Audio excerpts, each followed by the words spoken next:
thriving naturally. They are less susceptible to dead diseases than the usual poultry. And they also take less to maintain. So, oftentimes, if they are in an open space like this, they feed themselves. So this, what I'm doing here is like a pilot scheme. Okay.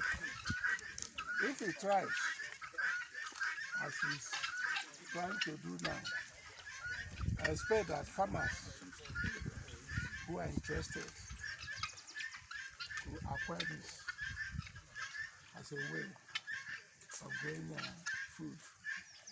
In any case, it will serve not only as chicken but also as bushmeat, which is popular in this area. Here, they are fixing some tiny things. They will feed on termites, insects. They feed on corn, the smashed corn. But during the laying season, they could add layer feed to boost egg production. But if you allow them to hatch these eggs, you may not get as much as you desire. So you have to acquire incubator. When I brought this new, it was difficult to get incubator. They had maybe one or two, not more.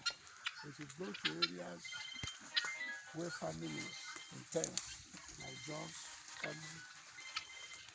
they have incubators of very large capacity. They are very nice birds. If you within your compound, if anybody comes near the gate, it will make noise. Okay.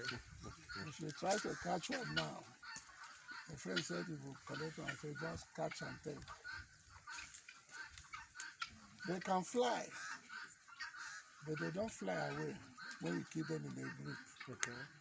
They have recognized that this place is their habitat.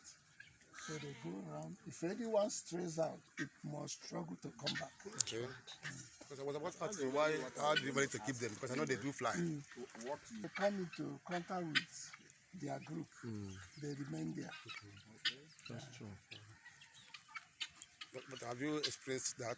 Have you been able to? No, I haven't tried that. So, and none is missing. That's adventure. Okay. No. Let's express. Yeah.